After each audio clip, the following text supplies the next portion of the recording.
win, NetEase. You win. You got me. You got me hooked. Marvel Rivals has me hooked. The first step to getting clean is having the intestinal fortitude and the courage to admit that you have a problem, and I have a problem. Because we ain't talking about normal Hook. We ain't even talking about Bucky Hook. We ain't even talking about SpongeBob SquarePants playing hooky hooked. We're talking about I purchased Kovacs and AIM Labs Premium. And I have headphones, Angela. I don't know what you've heard. Maybe you're not used to people having headphones, but I can hear you. I got these Razer Black Sharks on my head. This stream should be sponsored by Razer, and I hear you too. I will always hear you. There's no sneaking up on my back line. My booty is always protected. And I know that. Angela, come on. Come on. Because you think that I cannot hear you. I can hear you in HD. Dolby Surround. Get from round. My butt's always protected. But before we get distracted, if you couldn't already tell, this game is scratching a specific... I know for a fact. I know for a fact you didn't do it again.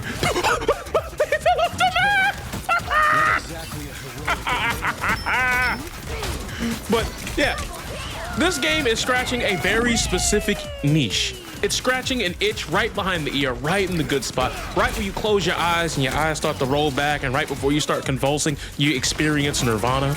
You experience this advanced state of awakeness. And because of that, I felt as though, at least to the viewers, to the game, and to myself, and I just felt like I owed it to all of us to get better, faster, crisper, and sharper, and better at my aim.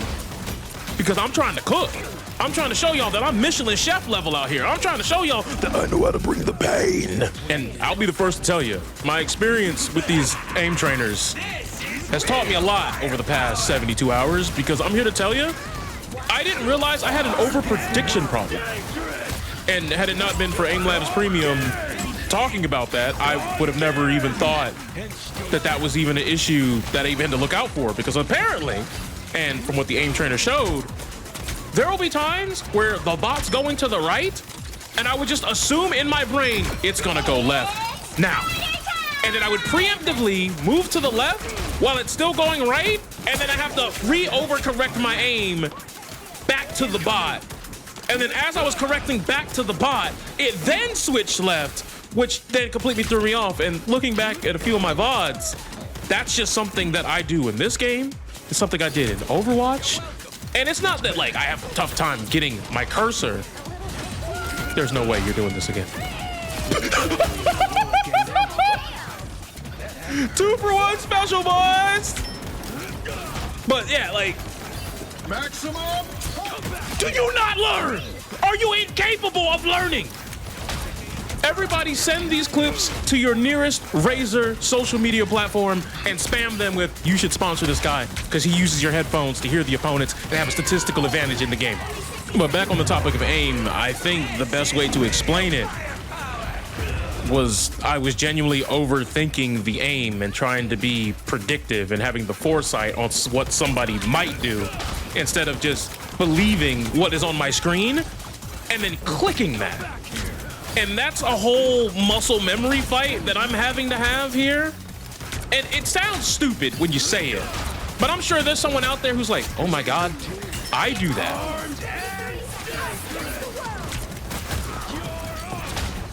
Oh.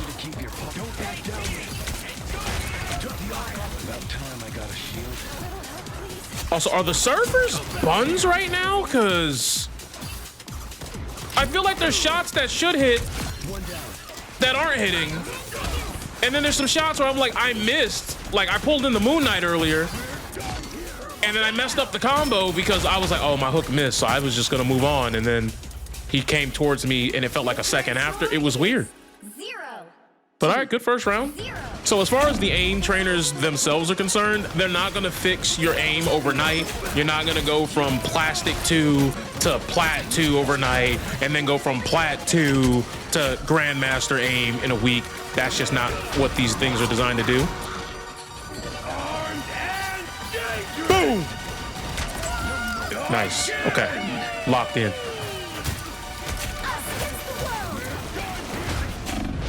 Oh, my team's not. Oh, my team's not moving. My team's not moving! Where? aren't they moving? But Kovacs really humbled me because Kovacs scores are significantly harder. I feel like every Kovacs routine was sending me to the Shadow Realm and made me feel like I was a little baby with little baby hands wearing mittens trying to play video games. And it didn't feel good. It bruised my already overinflated ego to a point to where I finally felt how Vegeta felt when he realized he couldn't mess with Frieza because he was not, in fact, a Super Saiyan. That being said, Aim Labs, I did play for Aim Labs Premium, and I did use their sensitivity optimizer. You know, it's an AI program that basically uses your scores to dictate what sensitivity might be best for you, and our Punisher's going crazy. Huge dude. But yeah, with about a 4.5-hour session on Aim Labs on Friday night, it basically told me, hey, bruh, you might want to chop your sensitivity in half, right? And I did that. And I'm here to tell you right now, ladies and gentlemen, when I went and started doing those routines on the new sensitivity, it was like quick overnight, instant success, and I started hitting PBs and high scores all across the board. I understand the following statements might actually make me seem like I'm running for Hater of the Year or Whiner and Complainer of the Year, but we gotta be honest. You have no balls. You have saggy breasts. You have moldy, lumpy booty cheeks. If you launch this game, and before the first fight even happens, your first idea of how to play the game is to run a triple support comp, I do not like you. You are not my friends. And I have a great amount of disrespect for you, your family, your lineage, and how you play the game. Because I'm farming the damage, and I can't kill because every time I do anything, there's a bubble, and then Luna starts clapping, and she ain't clapping cheeks, and then I gotta deal with Invisible Woman, and it's nonsensical. I don't like it. And I understand a lot of people's suggestion is just add roll queue. I don't want roll queue in this game for two reasons, and you know, we can break that down if you guys want, but number one, we have this thing called hero bans, and there have genuinely been plenty of games where somebody's main gets banned on the role they were about to initially start off on, and they're like, oh, both my heroes got banned, can I play support? And then somebody who's playing support is like, oh yeah, you know, I'll play Groot since they banned Mag and Emma. Don't worry, I got you. And then we can swap it up and the team still gets to keep all of its utility. Everyone still gets to feel involved. However, with hero bans, especially if any of you have your profiles open, they could just ban your top 2 characters in the same role. And now, because you queued up for DPS, you're cooked. And I do believe that this one has a genuinely easy fix where you just don't show us who our opponents are until the ban phase is already concluded. But the next problem I have is the very big problem, the one that's very annoying, and I'm not really sure how you fix it without doing a buttload of reworks. Because there are some tanks and there are some supports where they kind of only work in 3 tank comps. They kind of only work in triple support comps. For example, we have characters like Mantis and characters like Ultron. And in the next patch, as you guys saw, they're nerfing Ultron out of the niche that he's already established himself in which uses absurdly fast ult rate, build it up, and then use your ult to get a pick on somebody before the enemy team supports could build their ults. And now he can't even do that anymore. So if they were to force a 2-2-2 roll queue, you'd have to rework Ultron. You'd probably have to rework Adam. You'd probably have to rework Jeff. You'd probably have to rework Luna, or at the very least, take a character like Luna, Invisible Woman, and then chop them down at the knees significantly, and hopefully find a way to do this that doesn't necessarily compromise the identity that those characters already have established over the past few seasons. Because in a situation where you're doing roll queue, I would really hate for one team to be running Adam Ultron, and then the other team is running Cloak Luna. Like, clearly the fights that we are allowed to take and the ultimates that we have at our disposal in order to win and flip team fights are not the same. And I also believe that having roll queue really limits people as a player. Like, it just makes it to where you only are hyper fixated on playing the 1 or 2 characters. That's it. You're not malleable to different situations because you've never played support. You've got to play DPS the entire time. You've never had to adapt. You've never had to actually learn what it's like to view things from a supportive lens or through a Vanguard lens. And I just believe that it's to the detriment of the player base, which, let's be honest, as we saw with that Iron Man last game, they're not always thinking with the thinking caps if they think at all. I also feel like forcing everyone to be 2-2-2 all the time is also to the detriment of the amount of creativity that we're allowed to have and a lot of the autonomy that we're allowed to have over certain situations and certain fights. For example, if we get a team wipe, we need a strange portal. Right now, you could have one of your supports swap to strange, and then the tank that died last can swap to support. So you still have your relative team comp, but you're able to get that last touch, that last stall for overtime in order to try to clutch out the game. Which, once again, we don't get. Oh my God, it just didn't reach, man. But yeah, you just don't get that if you're locked in 2-2-2. Like, there's just certain scenarios where you just won't have enough time to switch, or both your tanks are dead, but now you gotta wait for them to respawn, so you can't really switch to strange portal because you're on support, and now you just gotta sit and wait and hope, and yeah, it's a big fuster cluck, if nothing else.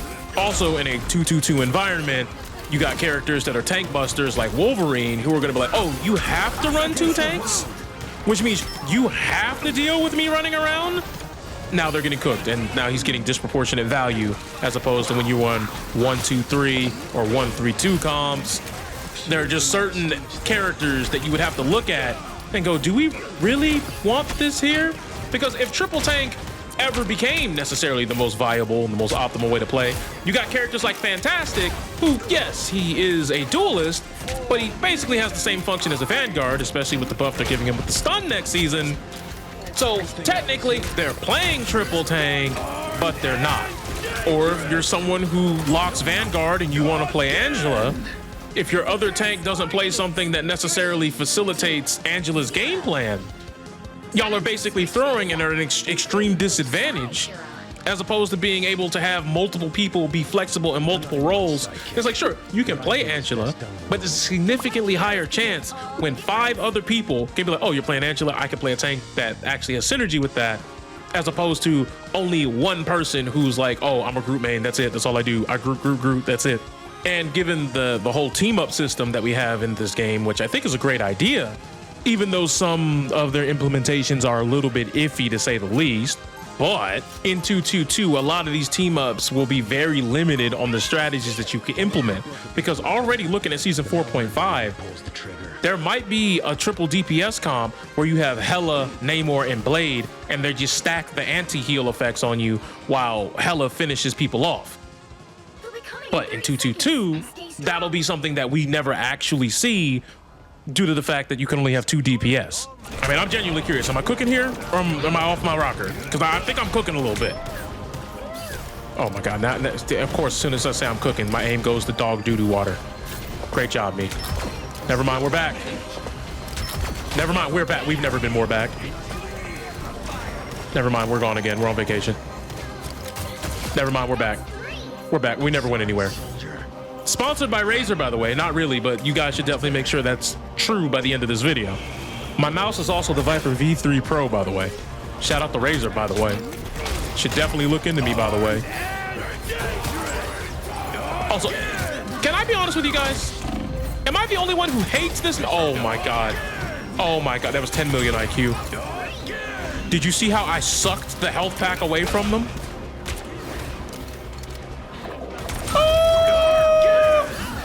And then I fall through the... You know what? 3 points. Kobe. Not exactly what I wanted, but it's what I got.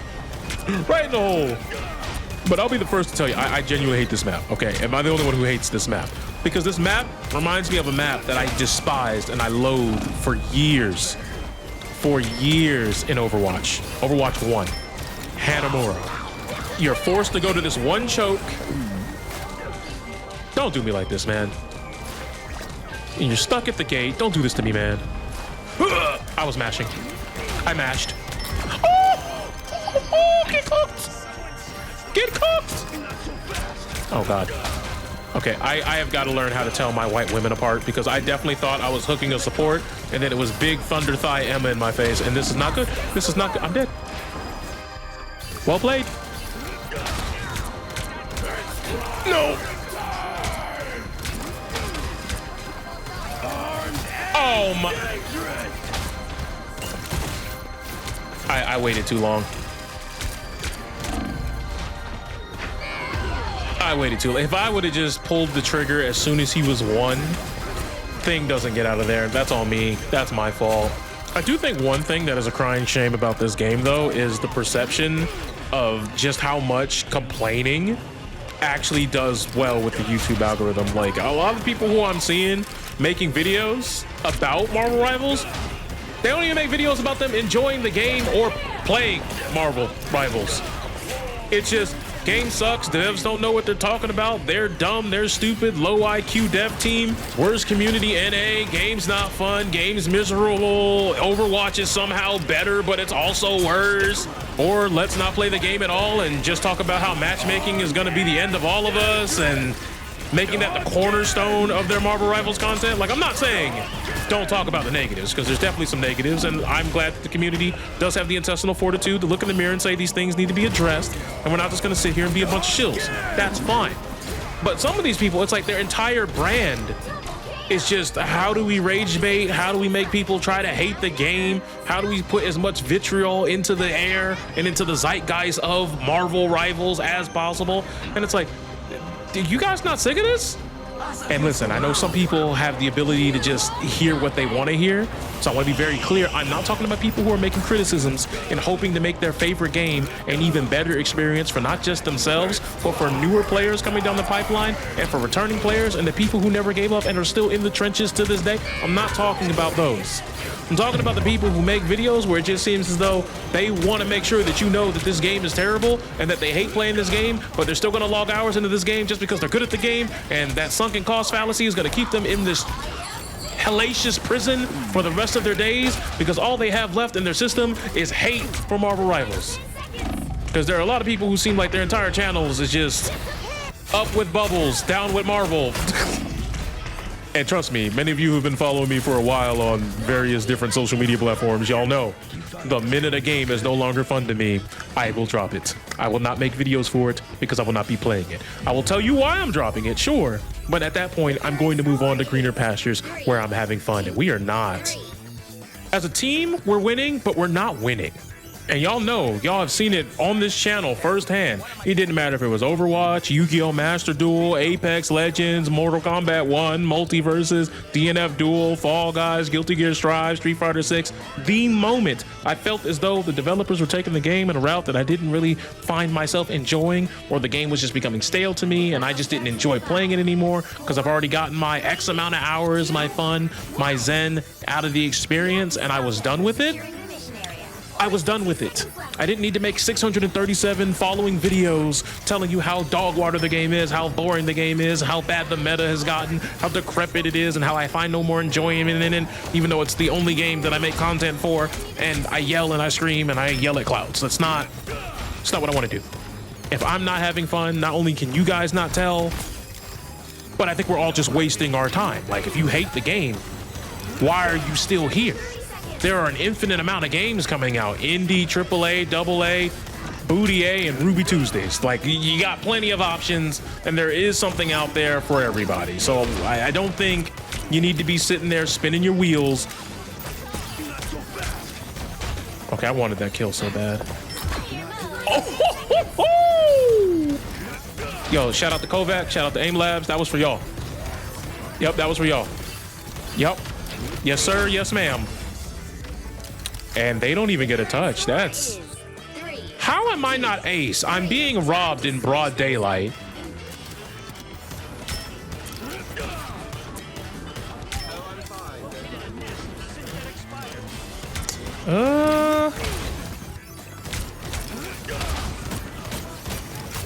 Yeah, I don't know what you're doing, buddy. It looked like they're Penny DC'd. Oh my. All right, I might actually be butt juice at the game. Never mind. Big hook, big hook, big hook, big hook. Oh yeah, this is over. This is over. Oh my god. All right, whatever. I still feel as though I got robbed, but you know what? You know what? It's okay. It's okay. I'll be all right. Ooh.